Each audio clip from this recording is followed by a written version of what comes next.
Hi, everyone. My name is Mia Fuller. I am in the Italian Studies Department at UC Berkeley. I'm currently chair of the Italian Studies Department at UC Berkeley. And I am personally honored, my department is honored, and very happy to have been able to invite David, who is nearby in San Jose and therefore kind of a target. I'm sorry, but thank you very, very much for obliging when I asked you if you'd like to come. So I'm actually going to introduce David Kertzer, Professor Kertzer, by reading his blurb, and then I'm just going to add a couple of things that are, in a way, largely just personal thoughts. So here's the formal introduction. Professor David Kertzer is the Paul Dupuy University Professor of Social Science, and he is Professor of Anthropology and Italian Studies at Brown University, where he served as provost from 2006 to 2011.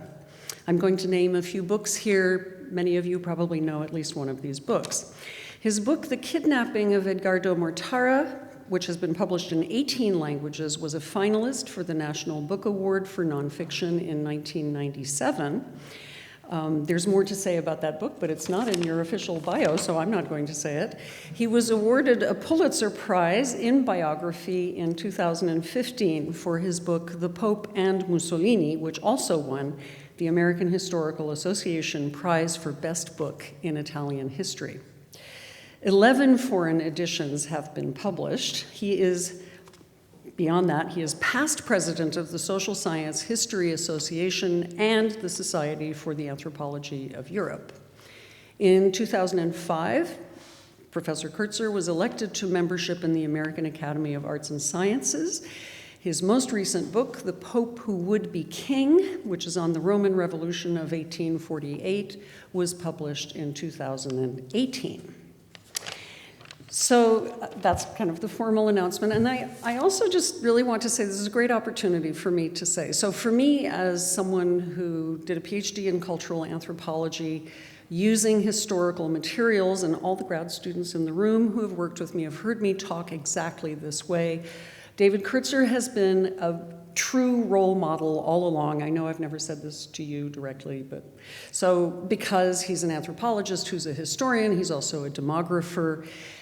And then in addition to that, now he is one of the most reliable, responsible, credible, steady people working consistently in the Vatican archives on really important topics, such as the one he's going to be talking about today, the half elimination, let's say, of the Jews of Italy, who was complicit, who knew, who did not, what was the role of the Vatican, and in conversation with whom. So topics that are really essential and obviously very hotly debated.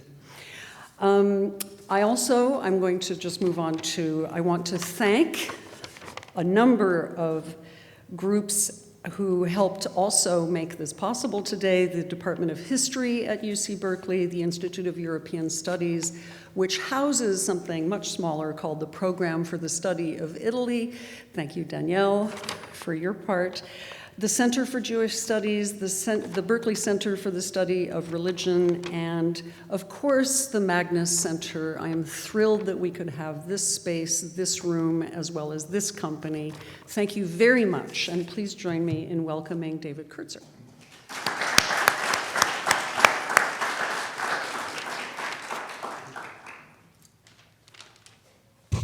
Well, thank you, Mia, and thank you especially for inviting me and for making this possible, and thanks too to the other folks involved in this event. It's great to be back. It's been several years, I think, since I've been at Berkeley. And as you see, mentioned, first of all, what I'm talking about today is a project that I recruited. Actually, one of my graduate students at Brown, he's a political science department graduate student. He's just finishing his PhD now in comparative politics, Gunnar Mokosh. I'd been looking for years at and talked to various German specialist colleagues about this project without ever getting anywhere until this graduate student showed up in my graduate seminar on fascism, and I got him involved in this. So I do want to certainly give him credit. I'll be talking about this comparison, as you see here, between fascist Italy and Nazi Germany. I'll be talking, given largely time constraints, but also my own expertise, largely about the Italian case, but I will be talking about the comparison with the German case. If anyone is interested in the kind of fuller explication, we have an article coming out in July, I think it's due, in Comparative Studies in Society and History with the fully treatment. The widely held view of the fascist regimes in Germany and Italy as pagan or even anti-Christian, promulgated not least by the Catholic and various Protestant churches, has been the subject of a great deal of controversy in recent scholarship. Supporters of this view stress the frequent assaults by the two regimes on the churches and the persecution of many clerics. They also point to the discrepancy between Christian doctrine and fascist ideologies, juxtaposing the Christian gospel's teaching of the equality of human beings with the racism of fascist propaganda. On the delicate issue of the origin of the Holocaust in particular, the Vatican has drawn a clear distinction between what they referred to as anti-Judaism, which they say, unfortunately, has some precedent among sons and daughters of the church. This would be based on religious differences, and on anti-Semitism, which was racial, and it was on the basis only of the latter that the Shoah was possible and led to the mass murder of Europe's Jews. A large and growing body of scholarship has cast doubt on these arguments. Many clerics found fascism and National Socialism, and especially the former, but also including the latter, including their demonization of the Jews, to be compatible with Christian beliefs. And perhaps more importantly, for understanding what made the mass murder of Europe's Jews possible, many fascists, Italian fascists and Nazis, believed that they were good Christians. Yet while there's now a large literature on the various Christian churches and their relations to the two regimes, what's largely missing is a study of how these regimes themselves made use of Christianity in demonizing the Jews. There are also very few attempts at a comparative analysis of the anti-Semitic campaigns in Germany and Italy. This is the task that we've set for us in this study that I'll be talking about this afternoon. Now, to compare the use of Christianity in Nazi and fascist demonization of the Jews, I collaborated, as I mentioned, with my colleague, graduate student Gunnar Mokosh, to examine the foremost anti-Semitic popular vehicles in the two regimes, La Difesa della Razza, the defense of the race, in Italy, and Der Stürmer in Germany. You see them pictured there. Both periodicals circulated widely and enjoyed direct regime support. The Italian magazine served as the fascist regime's official organ in its anti-Semitic campaign. The German weekly, although privately owned and under private editorship, enjoyed a privileged status in the Nazis' anti-Semitic propaganda machine. As I mentioned, I'm going to focus this afternoon largely on the Italian case with then some comparison with the German. The introduction of Italy's racial laws in September 1938 marked a startling new development in the fascist regime's policies. While Hitler had initiated his anti-Semitic measures virtually the day after he got in power in January of 1933, this was not true in Italy. The same was not true in Italy, where there had not been a link of fascism, Italian fascism, with anti-Semitism, not that there weren't some anti-Semites among the fascists earlier. And in fact, many Italian Jews were members of the Fascist Party. Of course, this would be inconceivable in Nazi Germany, something comparable. When we make the comparison between the situation with the Jews in Italy and Germany, it's also useful to point out in both, of course, they're very small minorities, but in Italy is particularly small. They were just about 1/10 of 1% of the population, perhaps 35,000 or so Jews in all of Italy. In Germany, they were about 1/10 they were 1% of the population, about 500,000, so many more in Germany. To convince the Italians of the need for action against their Jewish neighbors, Mussolini initiated a massive propaganda campaign. It started in mid-July 1938 with the issuance of the so-called Manifesto of Racial Scientists, which was prepared at Mussolini's direction. I'm embarrassed to say the main person authoring it for him was a young anthropologist, but this may be another story we could talk about later, the role of academics in the anti-Semitic campaign and the racial campaign in Italy. And this manifesto was published with great fanfare mid-July 38 in the nation's major newspapers. The manifesto proclaimed the existence of a pure Christian Italian race, which was separate from a foreign, noxious Jewish race. There's a version of the manifesto, which is these 10 points. For Mussolini, an illustrated magazine with a popular touch was essential for instilling the new racial theories in the minds of ordinary Italians. Under his supervision, the Ministry of Popular Culture, which was in charge of the propaganda for the regime, recruited a group of fascist academics for the editorial committee. Here's the first issue, which did include the Manifesto of Racial Scientists in it. See the cover there.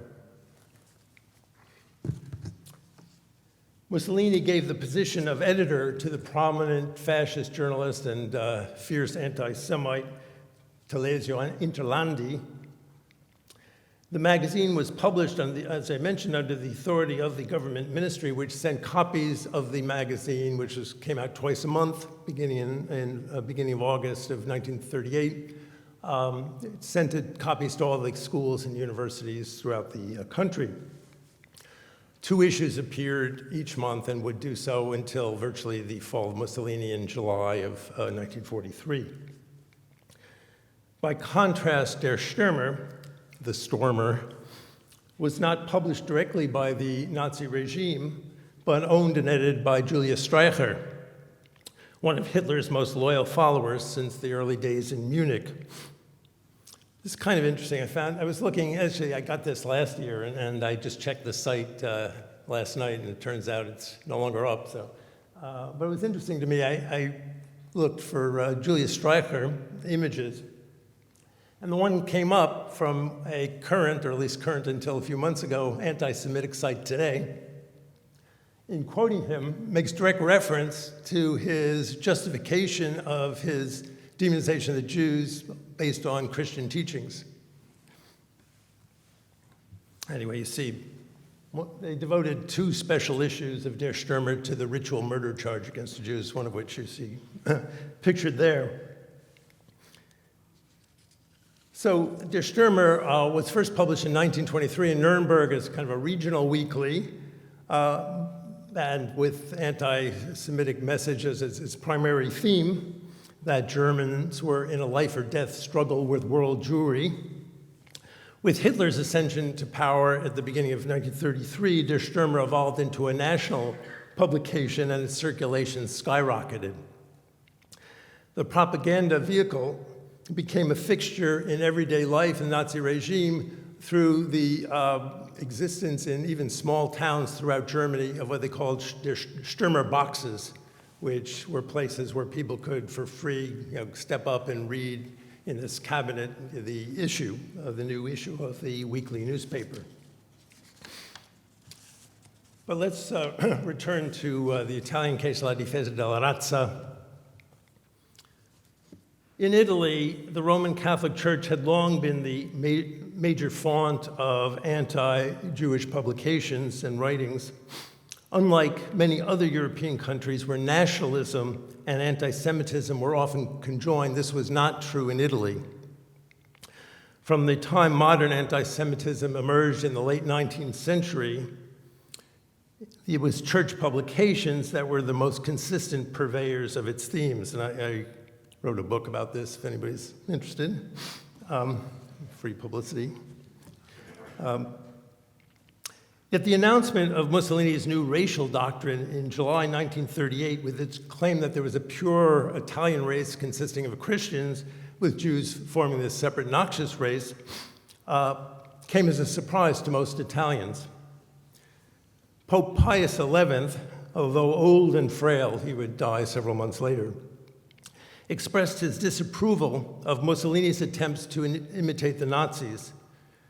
The clerics around the Pope, however, worried that the Church's mutually beneficial alliance with Mussolini might be in jeopardy, and so worked to rein in the Pope and keep him from publicly criticizing Mussolini especially, but also Hitler. But the Pope, Pius XI, remained unhappy, not least because he was unhappy that the anti-Semitic campaign showed a greater embrace by Mussolini of Hitler and Nazi Germany. Pius XI despised Hitler largely for being a pagan and for undercutting the authority and influence of the Roman Catholic Church in Germany. As the main fascist vehicle for whipping up popular support for the racial laws in the anti-Semitic campaign, La Difesa della Razza shows how regularly the regime invoked church authority in its efforts. In fact, the portrayal of the Jewish threat found in La Difesa consisted in good part of a marriage of the kinds of anti-Semitic portraits painted in the Italian Catholic press over the previous several decades with pseudo-scientific claptrap authored by Italian university professors of anthropology, demography, and biology. The main arguments used in the pages of La Difesa della Razza to demonize the Jews, that the Jews were taught by the Talmud to hate and persecute Christians, the Jews were the secret conspirators behind capitalism and communism. These were all arguments that had long been promulgated by Civiltà Cattolica, the Rome-based, Vatican-overseen Jesuit biweekly. Indeed, La Difesa's very first issue contained an article devoted to Civiltà Cattolica's anti-Semitic polemics, the article concluded, quote, "There is no incompatibility between the doctrine of the church and racism as it has been expressed in Italy." For anyone interested in the story of Pius XI and his battle at the end with Mussolini, that was the subject of a book I published a few years ago, The Pope and Mussolini. So rich was this store of anti-Semitic venom in Civiltà Cattolica from which La Difesa della Razza could draw that the magazine devoted yet another article to it in its third issue, which you see portrayed there. The author quoted from the pages of the Jesuit journal. This is their publication. This quote is from Civiltà Cattolica, reprinted in third issue of La Difesa della Razza. It says, "As for anti-Semitism, it did not derive from religious persecution. Rather, the measures against the Jews derived instead from the intolerable pressure that the Jews exercised over the people who hosted them in their intrusiveness and their usury," unquote. The Difesa article went on to quote Civiltà Cattolica in castigating the Jews for their efforts to take over the societies in which they lived, to dominate their economies, acquire their newspapers, and practice their fraud, criminality, and thievery. The lengthy article was accompanied, as you see there, by a caricature of Soviet Jews trampling and defacing Catholic sacred images. Oops, water.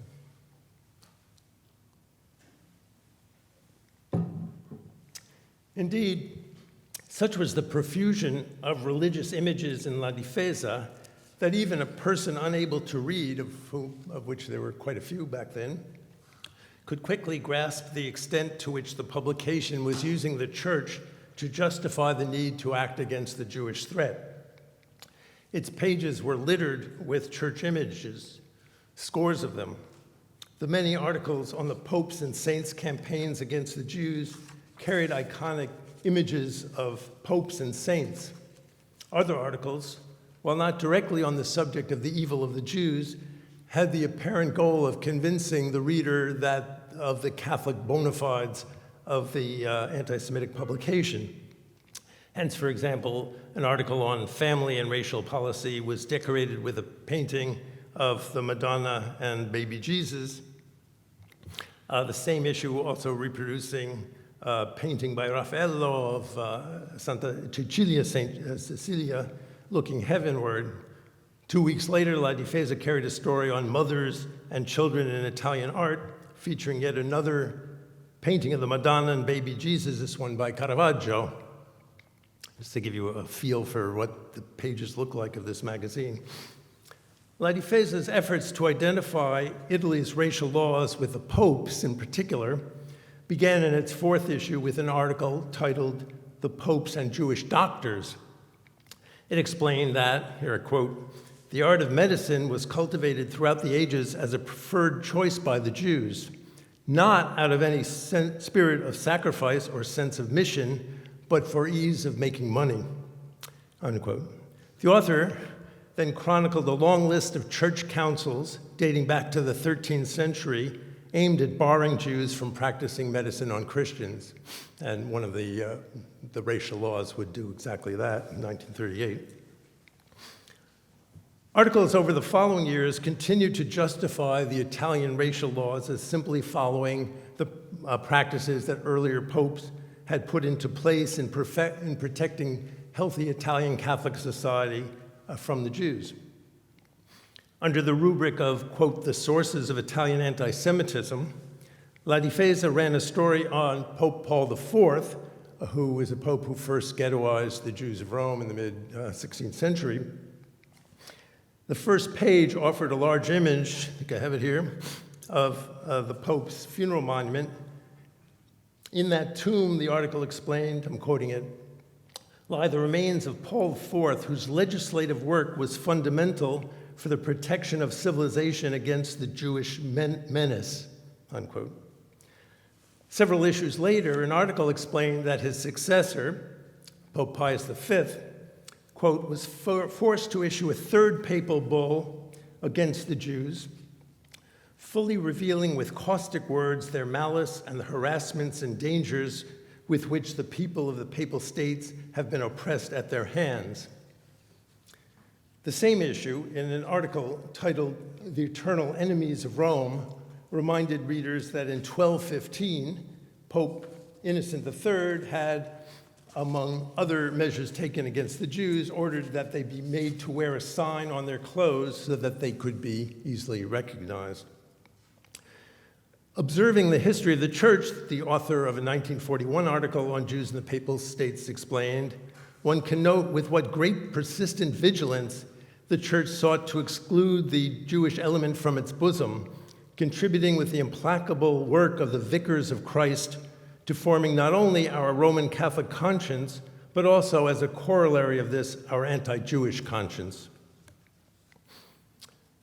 That the divide between racial, so-called racial and religious demonization of the Jews was elided in the pages of La Difesa is also clear from the way the publication used Christian imagery. One of the first issues of the journal took up the subject of Judas's betrayal of Jesus, a theme that would often reappear.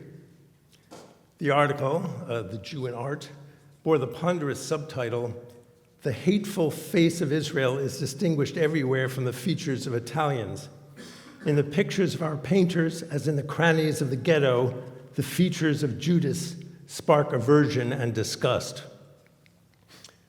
4 Christian images were offered in support of this racial distinction, 3 of them well-known artist depictions of Judas, along with an image known simply as, quote, "the Jew," from a Catholic devotional complex in northern Italy.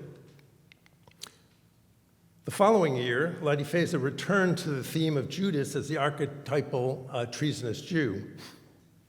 One article featured an image of a section of Giotto's fresco in Padua showing Judas collecting his bag of gold for his betrayal, and another later in the year showing a second image from Giotto's fresco depicting the Judas's kiss, which is, well, I'll give some other examples of this. Nothing, however, demonstrates the elision between race and religion in the use of the Judas imagery better than the story carried in the last issue of Latifeza in 1941, titled Judas the Jew, Judas Negroid, somewhat bizarre perhaps, you see there. As you see on the right, it has 4 religious depictions of Judas's kiss, famous kiss of betrayal. One of the characteristics of the centuries-long Christian demonization of Jews was the attention given to the Talmud as a font of Jewish evil. Why the Talmud as a font of Jewish evil? Well, because there's a kind of theological problem. If Jesus was Jewish and the disciples were originally Jewish, how can you demonize the Jews?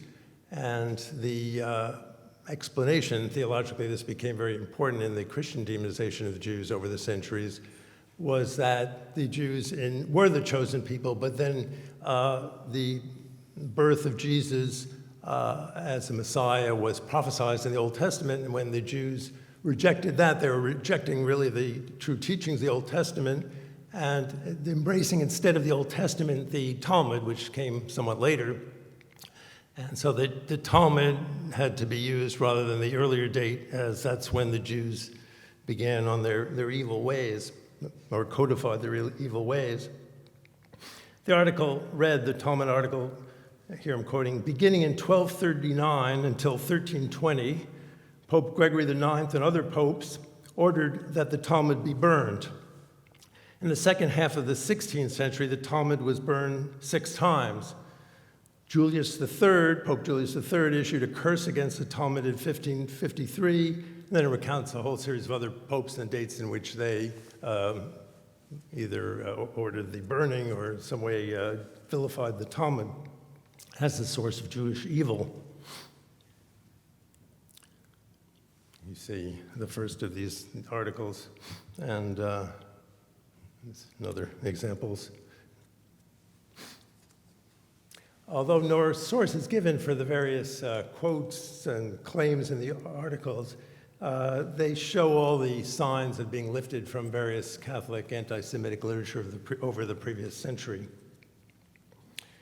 In its second year of publication, Latifeza continued to hammer on the theme of the Talmud as the source of Jewish evil, again wrapping its campaign against the Jews in the mantle of the Catholic Church. In a 1939 article titled Christ and Christians in the Talmud, the journal asserted that the Talmud instructed Jews to hate and oppress Christians. Giving the theme special weight, the subtitle promised the imminent publication of a book devoted to the subject by Latifeza della Raza itself. So it wasn't enough all the articles they had on the Talmud in the journal. They also published a little booklet, as you see, Christ and the Christians in the Talmud. In another article in that same issue, How the Jews View the Non-Jewish Woman, Latifeza republished an article by the prominent 19th century French Catholic journalist Louis Villot, who is the editor of L'Univers and a special favorite of Pius IX. The article purported to reveal the Talmudic instruction that Jewish men were to regard Christian women as beasts. Quote, they give the goyim the status of a donkey and a pig.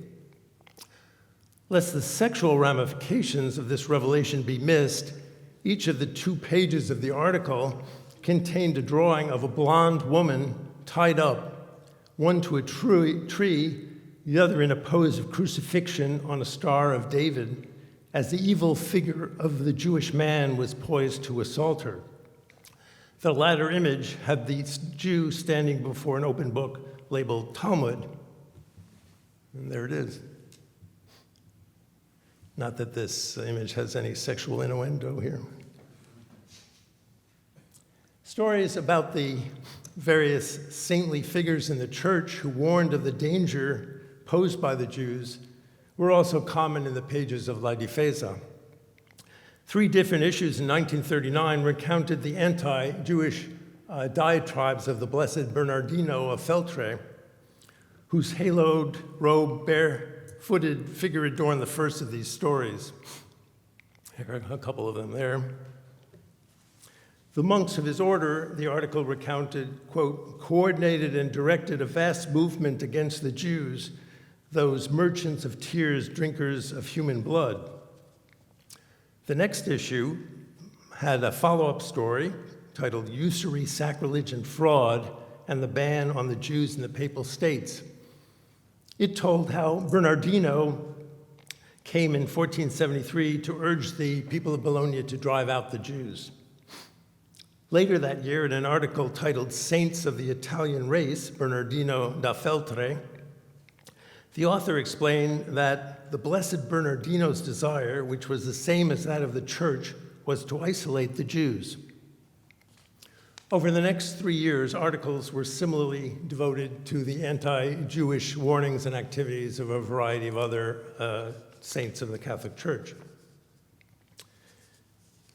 The question of conversion was potentially a delicate one for the Italian anti-Semitic publication because the doctrinal position of the church seemed clear that a converted Jew who was baptized, sincerely baptized, should be treated as a Catholic, no longer as a Jew. This would seem to conflict with the racial laws and the position of the government.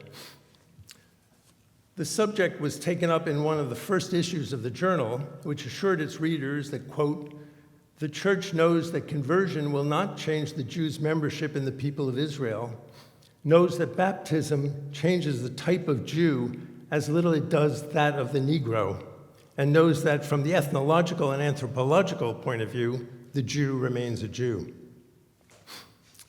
2 years later, in 1940, the journal reiterated this view, quote, the Jew always remains a Jew, even if he changes his religious label. Indeed, the convert becomes even more Jewish than before. Perhaps most effective of all in making the point was the cartoon published in La Difesa's first issue of 1943. Titled The Aryanized at Heaven's Gate, well, let's take a look at it. L'aryanizzato alle porte del paradiso. And you see the St. Peter with his keys there at Heaven's Gate, the sign to Paradiso, the hook-nosed Jewish man with a top hat, bald, and his fancy fur-lined coat. And you can't perhaps read the Italian there. You see, you can take me in without any worry. Here's my baptismal certificates. That's what he's holding out to St. Peter. And St. Peter says, I believe this has little value there. And the Jew says, little value, a piece of paper that cost me more than 10,000 francs. So the notion is that the Jew, yes, it may be true for the church, a truly heartfelt conversion, sincere conversion by a Jew, the Jew should then be treated as a Catholic, but in fact, that's not what Jews do, that they may go through the ceremony, but they remain Jews. Among the other themes found throughout the pages of La Difesa was the charge that the Jews were enemies of the Catholic Church. And so the racial laws were portrayed as directly protecting the Catholic Church from efforts of the Jews to destroy it. Joining the themes of Jewish conversion and Jewish threats to the church, La Difesa recalled in one such story that when Sicily ordered the expulsion of all Jews, they said in 1492, there was a great rush to the baptismal font. And so the journal recounted 90,000 Jews found safety. Yet, La Difesa argued, the Jews had duped the church authorities because, quote, the Jews have always been the declared and irreducible enemies of the Catholic Church. Interlandi, the editor, dedicated several other articles over the next years to this theme, describing what a late 1942 article referred to as, quote, the war in which for 20 years Judas has used all the means and resources possible to fight against the foundations of the Catholic message. Nor, by the way, did Ladi Feza fail to make use of the most medieval kinds of Christian anti-Semitic charges and imagery. I published with Gunnar Mokosh, I think it's still the most recent issue of Holocaust and Genocide Studies, a piece about the use of the ritual murder charge. And in fact, they took an illustration of Julius Streicher, the editor of Der Stürmer, for the cover of this recent issue of the journal. And I'll just show you, just briefly, because we don't have time, run through, just to give you a flavor of, well, two things here. One, that something, we talk about how, the anti-Semitism of the fascist and Nazi regimes had nothing to do with the Christian and religious earlier anti-Semitism. It was something new. Well, it's remarkable how much use is made of the imagery that much of which is found in Christian churches of anti-Semitism or Christian kind of devotional materials. And the other thing, one thing we did find too, is that La Difesa de la Raza borrowed directly from Der Stürmer.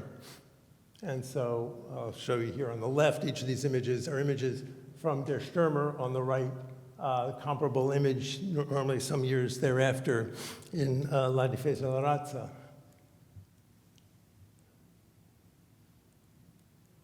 Oops, well, it's kind of a particularly bizarre one. Simon of Trent got a lot of attention in both publications, especially the Italian one.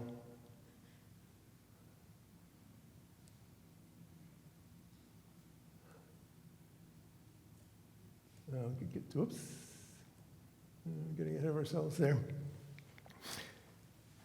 In one of the last issues of La Difesa, as the Allies began to close in on Italy in the spring of 1943, the journal called for a moment of reflection. The editor said, but while today the war goes on, by the way, Interlandi would do fine after the war, unlike because in Italy, very few people suffered. Nobody suffered for what was done to the Jews in Italy. But in Germany, this was somewhat different, of course, with the Nuremberg trials. And the editor of Der Stürmer, Julius Streicher, would be the only person hung for what he wrote and edited. So Interlandi, one of the last issues of the journal in the spring of '43, wrote, while today the war goes on, one can expect the most barbarous acts by the enemy incited by Judaism and aroused by the greed for gold. But the Italian knows that God is with him.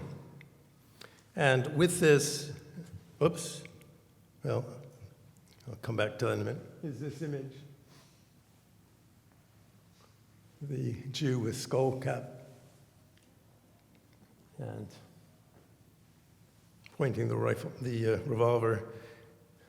Yeah, I would just mention, since I didn't mention it before, that Der Stürmer, interesting, whereas the pages of the Italian anti-Semitic publication were filled with kind of traditional, very well-known Christian art, or Christian-related art, or Christian patronized art, the Der Stürmer relied heavily on their own illustrator, who became famous or notorious, and his images, here's one of them, it's interesting, are also picked up, published initially in Der Stürmer, then picked up in La Difesa de la Raza.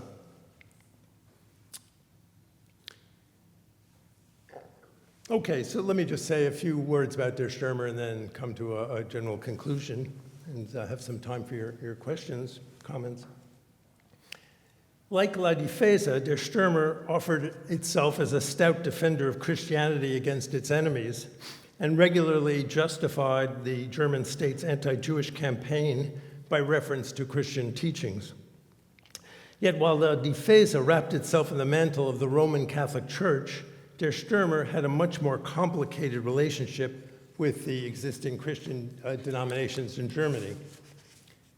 In fact, the paper's owner, I mentioned, owner and editor, Julius Streicher, was among the most notorious or fiercest anti-clerics in Germany. Der Stürmer regularly argued that far from seeing everyone as equal before God, Christianity was not only compatible with a racist worldview, but in fact embraced it. If the pages of Der Stürmer, like those of La Difesa, were suffused with religious imagery, as I mentioned, the imagery they used was largely of their own creation. Here's kind of example.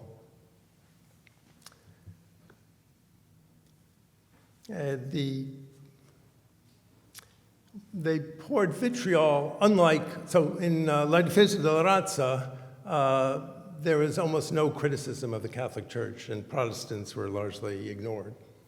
The Der Stürmer, every issue practically had criticism of the clergy. The criticism of the clergy, though, was because they weren't following the traditional teachings of the Christian Church. This is how the criticism was phrased, and it had become somehow the dupes of the Jews, those who kind of weren't towing the party line.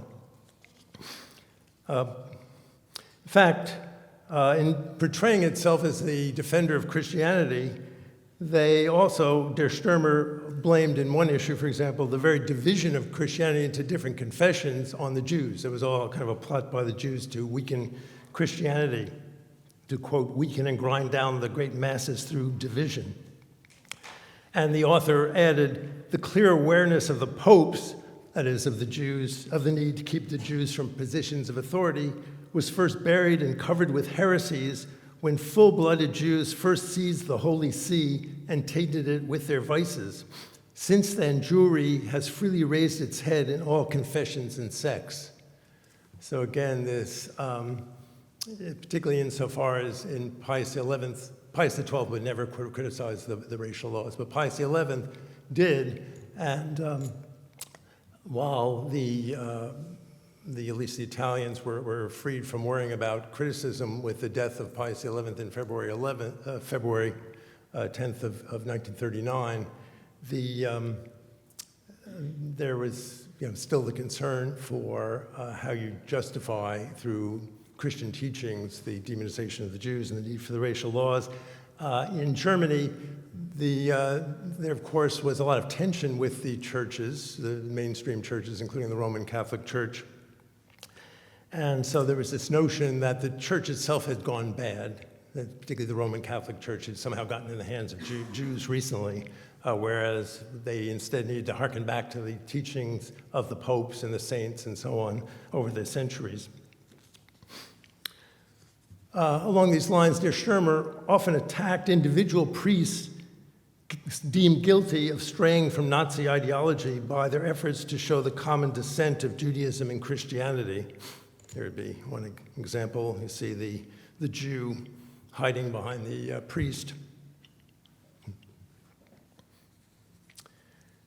Der Stürmer repeatedly contrasted the pro-Jewish and thoroughly corrupted churches of today with the words and deeds of past Christian authorities. Der Stürmer drew on many Christian figures, historic figures, as witnesses against the Jews, but it stressed one in particular, which someone you could probably guess, namely Martin Luther. Luther had pride of place in the paper's anti-Semitic arsenal. Der Stürmer did its best to ensure that its readers would know of Luther's loathing for the Jews, as it included quotes from his tracts on the Jews and their lies and his table talk in more than 50 articles between 1933 and 1943. More than 50 articles talk about Luther's attitudes, loathing for the Jews, and need to do something to drive them out. And a corollary of that is criticizing those Christian pastors who seem to be backing away from Luther's teachings on the Jews. Der Stürmer also differed from La Difesa in anathematizing the Hebrew Bible. And so as a result, curiously, the Talmud did not play much of a role in the pages of Der Stürmer. The Jews for Der Stürmer had never been God's chosen. According to Der Stürmer, the God of the Jewish scriptures had nothing to do with the God of the New Testament. Okay, just a few concluding thoughts. The vast majority of both Italians and Germans at this time were at least nominally Christian. If the two regimes were to render the Jewish threat visceral and intelligible, they found it effective to do so in significant part through Christianity, their use and manipulation, one could say, of Christian themes. This has nothing to do with the question of whether the Nazis or the fascists were devout Christians, which I think there's no particular reason to believe, especially in the Nazi case. As we'll talk about, the Italian case is somewhat different.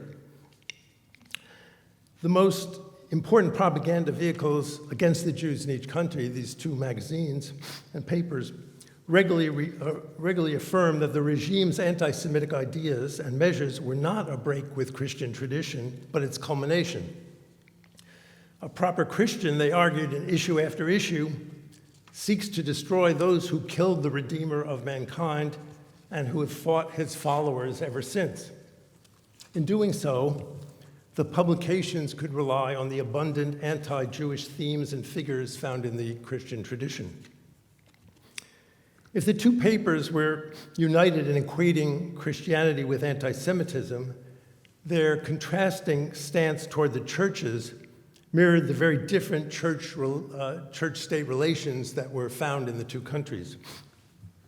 Despite recurrent frictions, occasional frictions with the church, the Roman Catholic Church stood as a basic pillar of Mussolini's fascist regime, especially since the Lateran Treaty in 1929, which established Vatican City as a sovereign state and introduced the Concordat, ending the separation of church and state in Italy.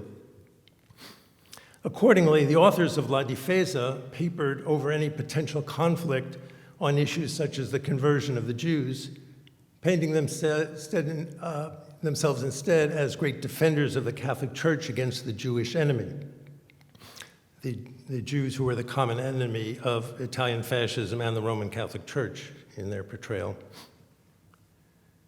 And in fact, I think we could talk about this later if anyone's interested. In the Italian case, one could use the concept of the clerico-fascist regime, something that would not, I think, be appropriate in the Nazi case.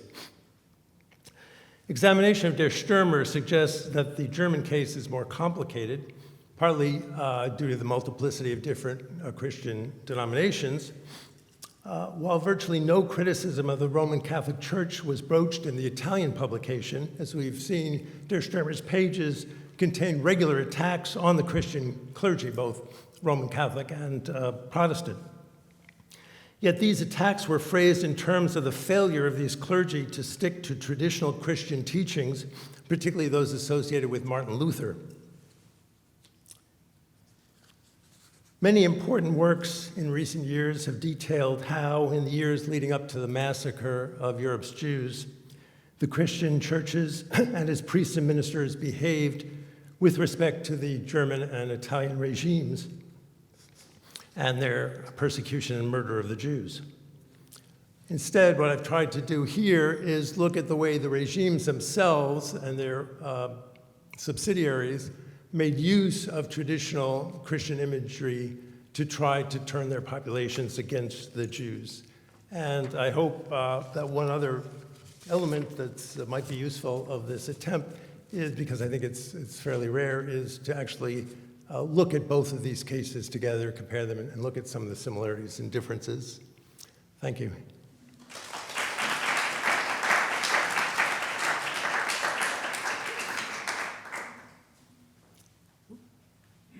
I have a handy microphone that I must use for anyone who wants to pose a question or make a comment. So you get it first.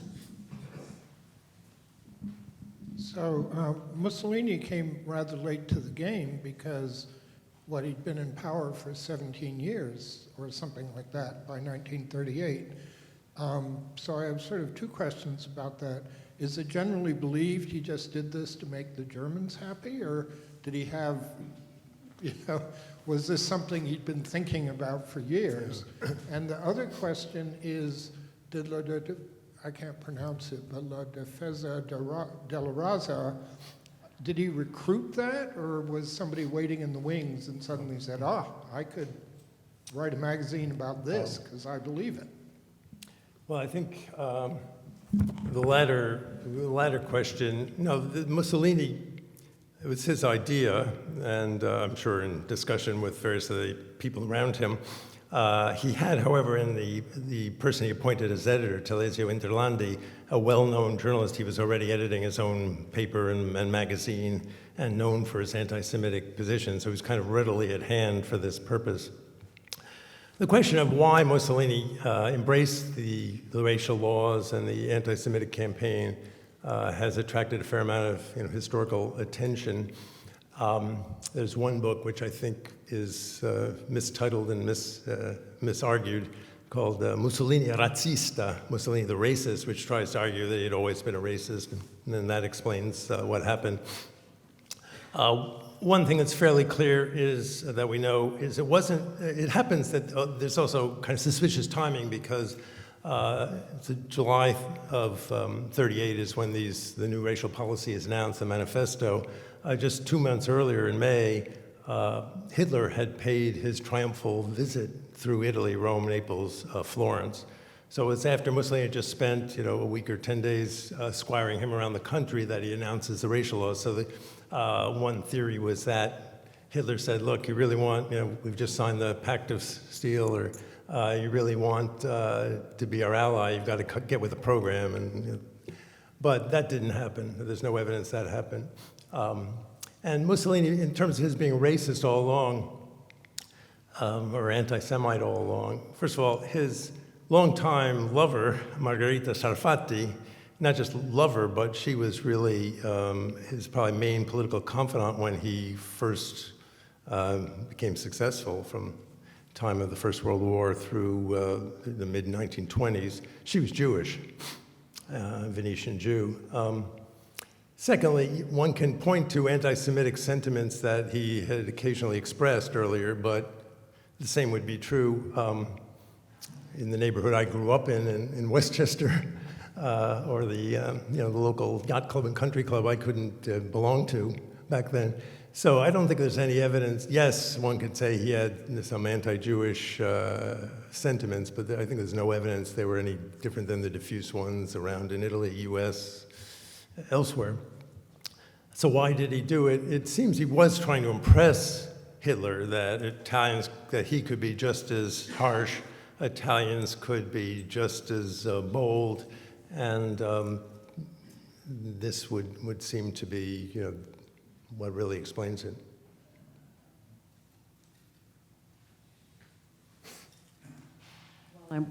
While I'm walking over there, I'll add that in 1937, the year before, is when the fascist regime creates the anti-miscegenation laws in Africa for the colonies. So that's also part of the debates, is whether those two things are related. But I think there have been attempts to beatify the last pious, Roman 11 or 12, I don't remember the Roman number. 12. 12, Pius XII. The wartime pope. Could you comment, please, on particularly Jewish efforts to put a stop to that? Mm-hmm.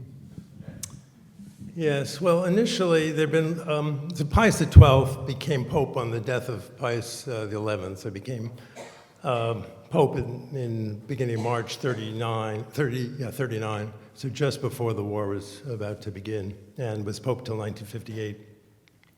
He's become very controversial. There was a book, some of you may be familiar with, John Cornwell wrote a book, I think, unfortunately titled Hitler's Pope, about him. He certainly wasn't Hitler's Pope. And there was a play that really got it all started by Rolf Hochhuth, a German playwright in the early 60s, called The Deputy, which basically charged the Pope with silence during the Holocaust. So ever since then, this has been a big source of controversy.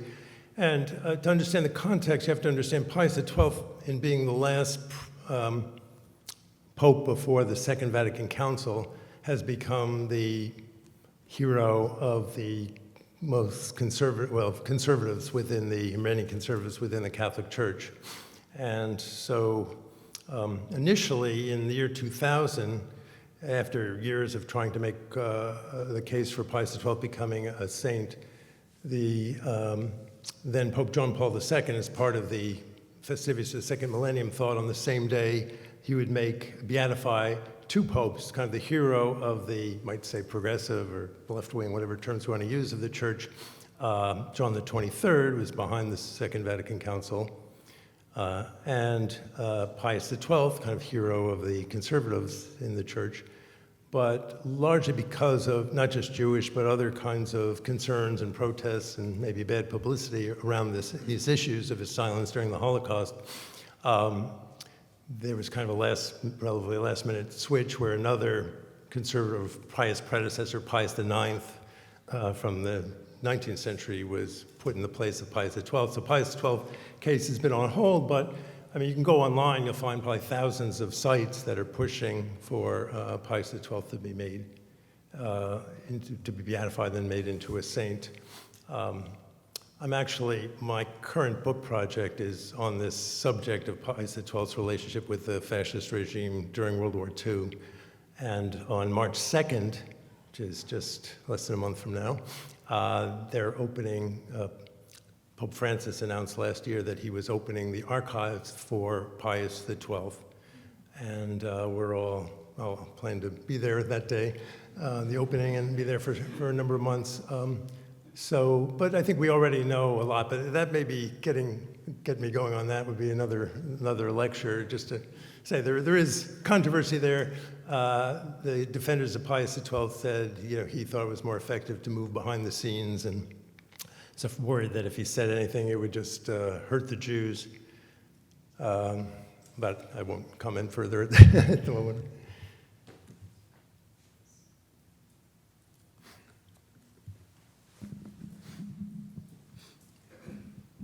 Thank you for the lecture, David. It's a really interesting comparison, and I wonder if we could talk about it also, whether it's a cross-national story, not only a comparative story. That is, there's a social world that makes these publications resonate, right?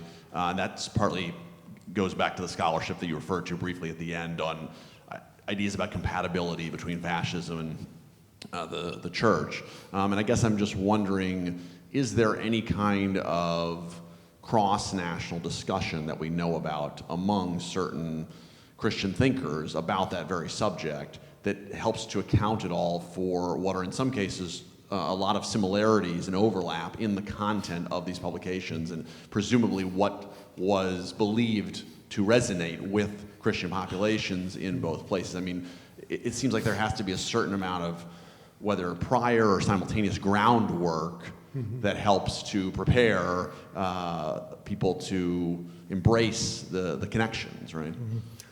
Well, there's a French historian, young historian, Nina Valbousquet, who's been working on the international network of anti-Semitism within the Catholic Church, as a kind of, might say, minority right-wing part of the church, and rather exactly for this purpose, rather than look at these things as just each nation has its own tradition. And actually, these folks were in contact with one another and sharing materials, and that's one reason why I pointed out about the borrowing by, albeit this doesn't have to do with church thinkers, but it's interesting nonetheless. It just shows the internationalization of this anti-Semitism.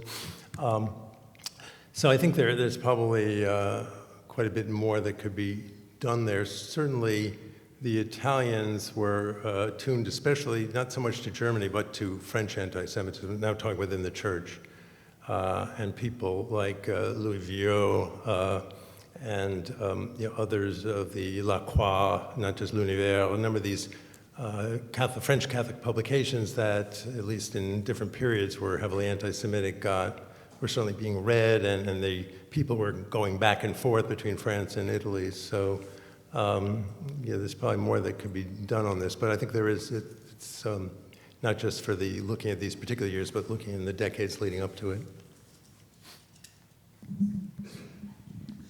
Yeah, on the subject of muddying the record, so to speak, in America, if you want to sell something to Republicans, you say, well, Reagan would have supported this.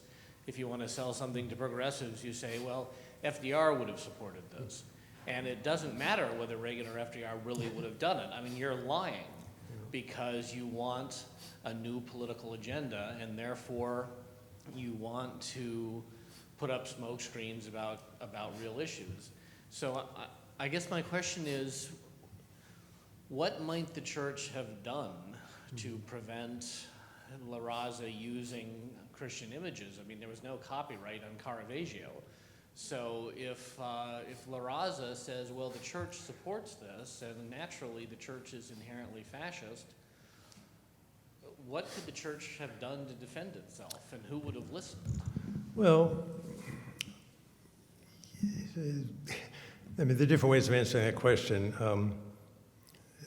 If the church were different, it could have done different things. I mean, the fact was, there was some objection I found in the archives material that they hadn't opened the, well, the Vatican archives now are open up till early '39. I found there and also in the fascist archives, evidence of one protest that the Vatican sent shortly after La Difesa della Razza began publishing about it.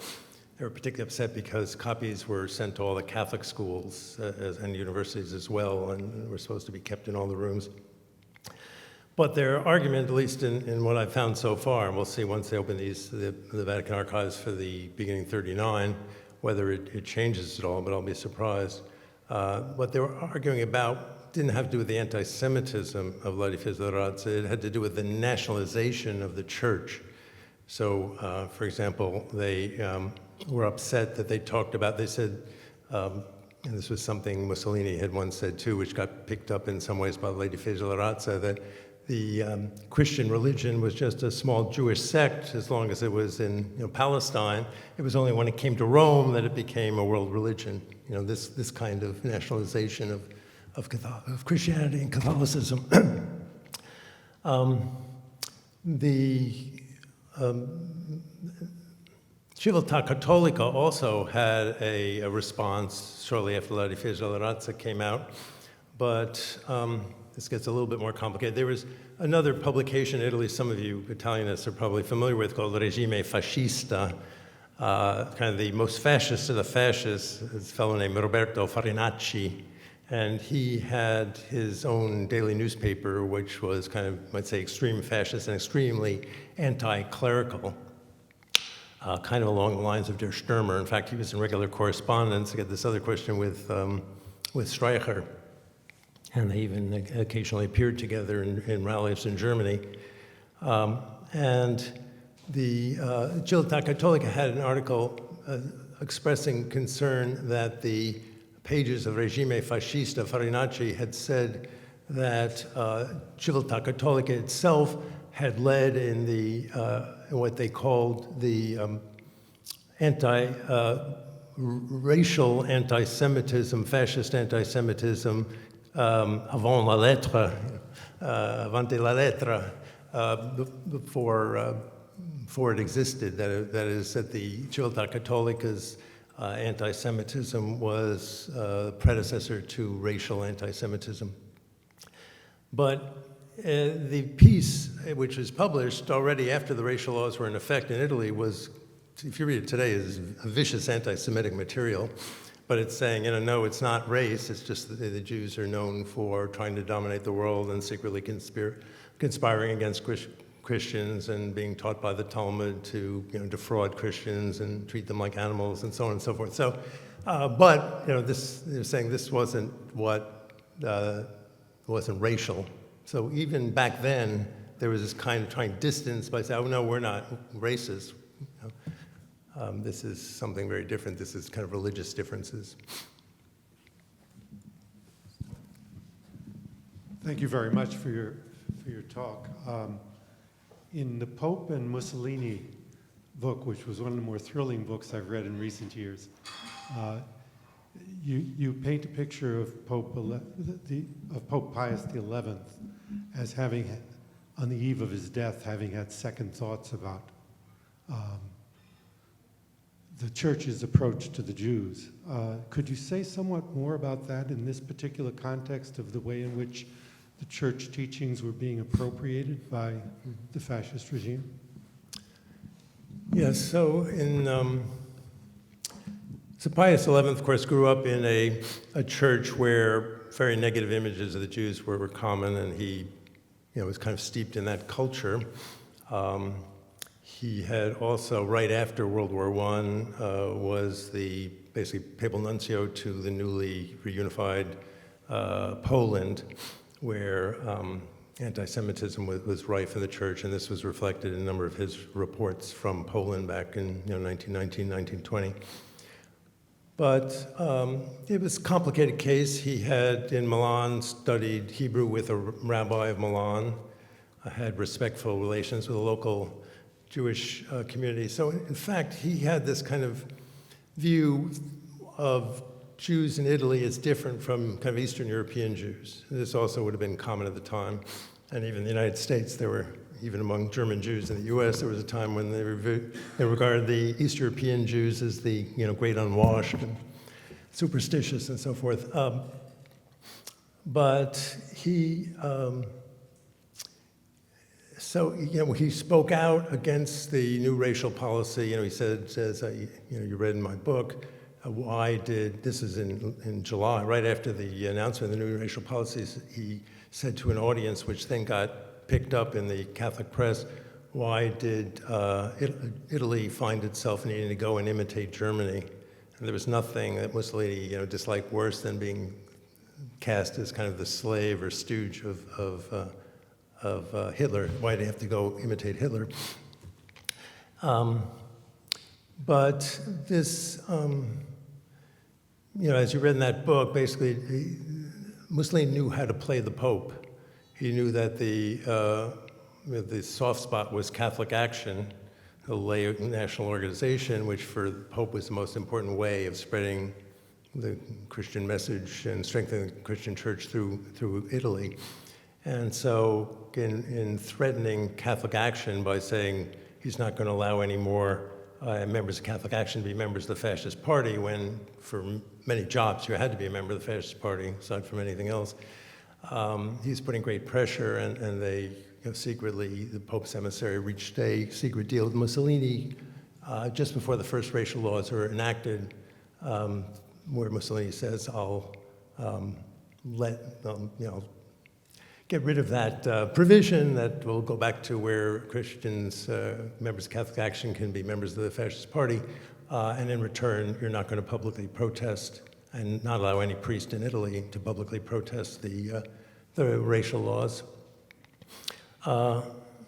But what's clear in the following months is that the Pope is still not happy and is threatening to publicly, especially denounce the embrace of Hitler, as I mentioned, Pius XI despised.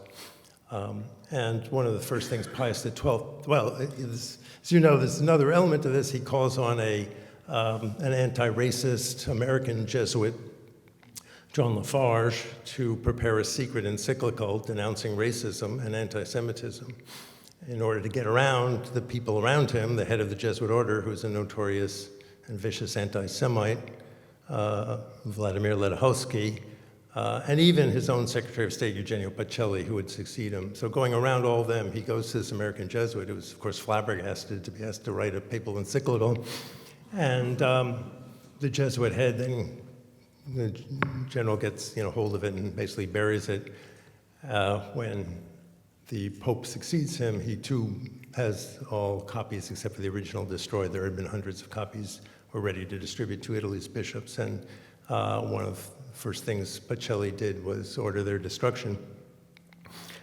So this is the context here, and this gets back to the question of what could the church have done. Well, the church had made it, in terms of Italy now, the church had made a deal with fascism, which most of the leaders of the church and most Italian clergy found mutually beneficial for all sorts of reasons. And they didn't want to threaten that by publicly excoriating Mussolini. And, there are Certainly, it's hard not to think today, won't get into American politics or presidential politics or the role of the evangelical church and its leaders, but it wasn't that the Pope thought that Mussolini was a good Catholic or was Christian or could care less about the church or ever went to church, but Mussolini basically was willing to make a deal, ending separation of church and state, giving the clergy all sorts of benefits they didn't have.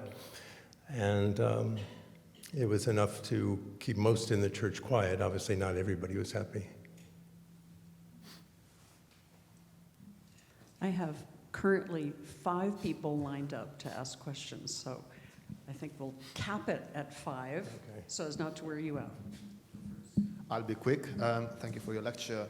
My question concerns the conceptual distinction between anti-Judaism and anti-Semitism. So, are you suggesting that the distinction is unhelpful and perhaps misleading and should be reconsidered, perhaps expanded altogether from the discourse, or that anti-Judaism sort of naturally evolves into anti-Semitism, and therefore, or that the historical reality is that anti-Semitic propaganda absorbed, somewhat subsumed. So, what is the relationship between these two? Yeah. Well, this is based especially, and this is what actually prompted my writing that book about the popes against the Jews. In what was it, 98, I think it was, the then Pope John Paul II released a commission report headed by a cardinal. This commission, regular commission for Christian relations with the Jews, or church relations with the Jews. It was 11 years in the making, responding to the criticism about the silence of the Pope during the Holocaust and the potential role that Christianity may have played in the Holocaust. And that's that's based, the main thesis is that, no, there are two different things. There's the traditional religiously based anti-Judaism, but that's very different from what happened that led to the Holocaust, which was a modern racial anti-Semitism.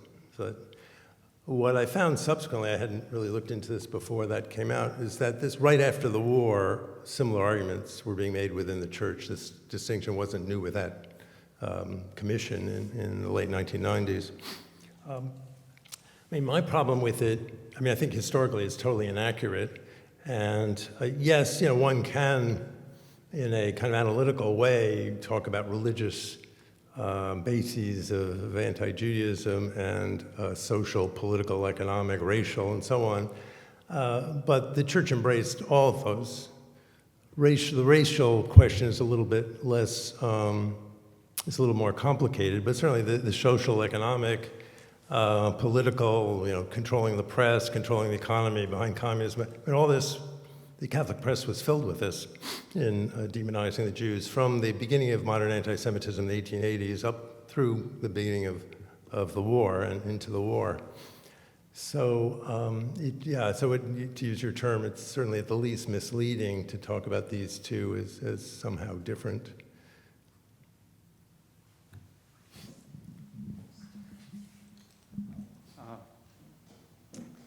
Thanks, David. I'm wondering what the impact of these publications had on the general populace. And I wonder if this was, in a way, preparing the general populace for the provisioning of Jewish bodies to the German state. And I keep thinking of the Jewish cemetery in Ferrara, which is so moving, and so many of that Jewish community were sent off to the camps. But I think it must have had a lot of impact because in popular folklore, in oral tradition, and also especially in popular religious ritual, particularly during Holy Week, during Easter week, the Passion plays often incorporated the figure of the Jew, which was a very negative figure. And on Easter Sunday, in many places, the burning of the Jew, now replaced by the burning of Judas. So I think for centuries, really, they were prepared for this kind of, the general populace was prepared for this kind of propaganda. Yeah. I'm not sure if you would agree. Well, yes, certainly. And I mean, again, think of how few Jews there were in Italy. So for most Italians, in most communities, they never met a Jew. So what did they know about Jews? It was largely from those kinds of Easter rituals and sermons, and you know, this is their source of information about Jews, not from any direct experience. So that these publications, now just talking about Italy, La Difesa della Razza, and this is what they were counting on in trying to mix these religiously based, religious sightings, anyway, based on religious authorities, articles, along with their pseudoscientific articles by the various university professors, and kind of blending them together. My question's really a follow-up to George's, but putting it after the war. Was awareness of embarrassment of efforts to come to terms with this at all part of this conversation after the war that led to the big change in Vatican II in our times? Well, you know, it's interesting. For first maybe half or more of my career, I hadn't dealt with any Jewish topic directly. But when I grew up, my father was a rabbi who had been in the Jewish chaplain in World War II in Italy. It's another part of this story. But after the war, when I was very small, he got a job as the first director of interreligious affairs for the American Jewish Committee. And so he spent all his time for the next 10 or dozen years with pre-Catholic priests and going to the Vatican often, and as well as with Protestant ministers, all of whom in the aftermath, these are now first decade after the war, were concerned about exactly these issues, and whether explicitly or not, well, they were certainly concerned about the anti-Jewish material in the kind of Sunday school curriculum and the various school curriculums, but also raising issues about the Easter, the perfidious Jews and all the rest in the Christian liturgy at the time. So, exactly what role that played in leading up to Angelo Roncalli's decision as Pope to John the 23rd to convene the Vatican Council, and then his predecessor, Paul VI, who Nostra Aetate, which is the Spartiacque, the dividing line, really, where the rejection of the traditional anti-Jewish position of the church came about. That was, I believe, 1965. So that was actually after the death of John the 23rd. So it opened up a whole new period in the relationship. And if I've left any negative view of the church and the Jews, certainly there was a dramatic change with the Second Vatican Council, Nostra Aetate. So what we're talking about is a history, not a more recent. Yeah.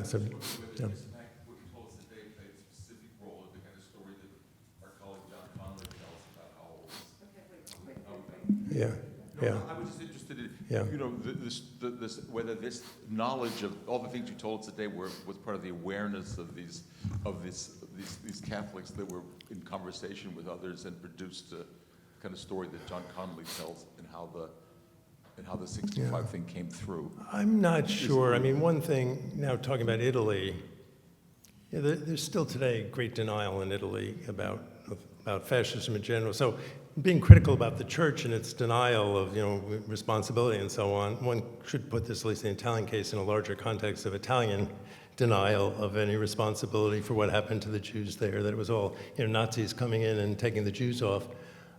There are some recent works, including a book that Princeton University Press just put out, an English translation of, talking about the responsibility of Italians, direct responsibility of Italians for carting off the Jews who would then be sent off to Auschwitz for their death.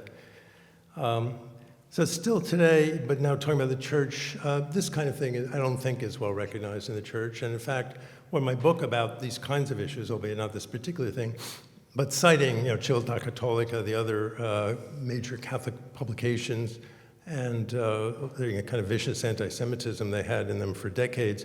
When that book came out, Civiltà Cattolica published their lead articles, like over 20 pages, I think, to attack me, mainly ad hominem, I think, and attack the book. And to me, that's unbelievable, really, because now you're not talking about things that are kind of hard to find. I mean, go in probably the Berkeley Library, open up, and I can give you a list of 50 articles in Civiltà Cattolica that are viciously anti-Semitic. So how is it that today, still, they can't cope with that? Now, I think the French, now just talking about the Roman Catholic Church, French and other national churches have addressed these themes, but still today in Italy and in the Vatican, unfortunately, they're not facing up to this history, unfortunately. And while I walk the mic over to the next person, I'm going to add that, so David, you just referred to Simon Levi-Sulam's book, yes, in English titled Italy. Italian butchers, they call it? Carnefici Italiani. Yes, Carnefici Italiani. So this is a great moment for me to announce that Simon will be here in Berkeley on March 12th from 12:30 to 2. He'll be giving a talk at the Institute of European Studies because he has the translations. Nice short book. Yeah. If you don't have time for it, just read my introduction. It is a great, I mean, it's, yeah. No, but you should read. It's quite powerful. Yep.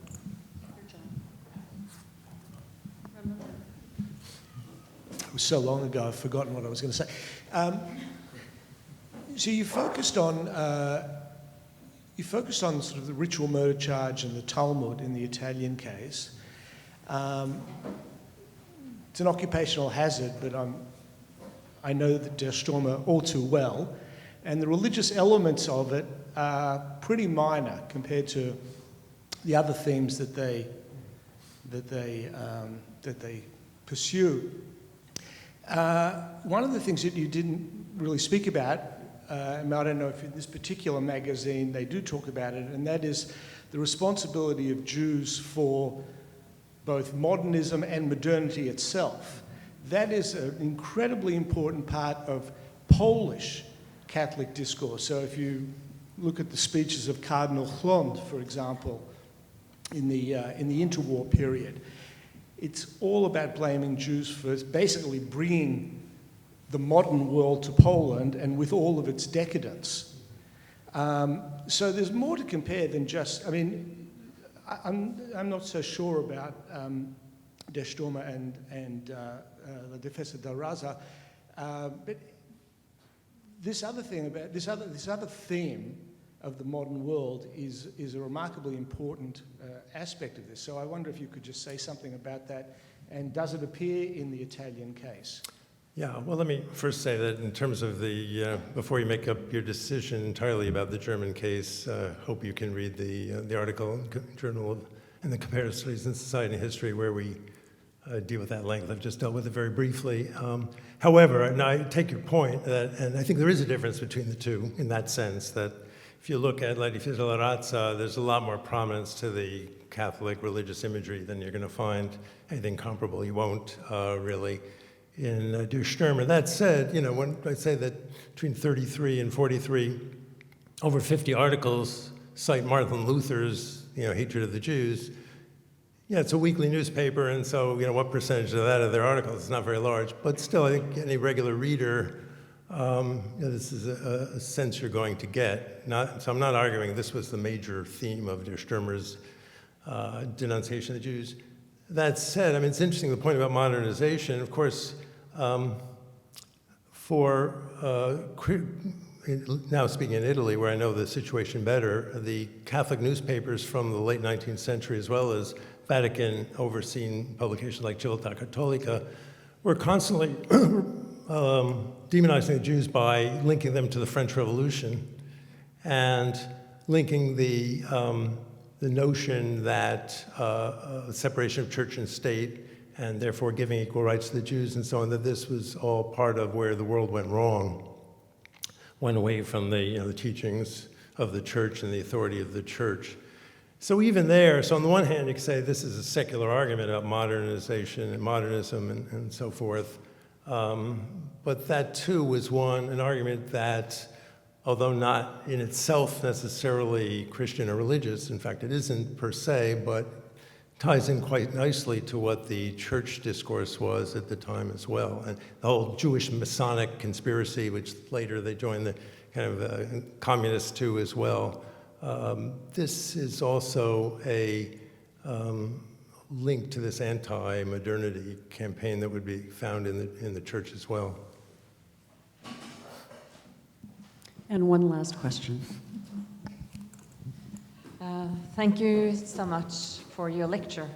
I'm very aware that you have spoken primarily about the modern anti-Semitism, but since you brought about Bernardino, the Franciscan from early modern period, 15th century, I do wonder if you see, how you would see the links between a theology of fascism, that is supporting fascism of the contemporary, and a theology that supported Inquisition in the 15th century. Since you're bringing up the anti-Semitism in with Bernardino and with Pius XII, I'm just wondering if you see any links. Well, I mean, yes. So, first of all, when you talk about the 15th century Inquisition, you're talking about the Spanish Inquisition. The Roman Inquisition is from 16th century, and they're actually somewhat different, probably theologically too. What you see, so there is where there's a certain amount of continuity, there's certain kind of arguments. The notion of usury obviously becomes a lot less important in the 20th century than it was back in late medieval or early modern times, where it was a pretty large part of the anti-Jewish armory. But it does strike me that there are important continuities of the Jews as a foreign element that is threatening to good Christian society. So clearly, 15th century is a lot different, but I don't see any sharp breaks. And in fact, as I tried to argue, there's an incorporation in the 20th century of those earlier elements as well as all the accretions subsequently. Thank you very much. Thank you.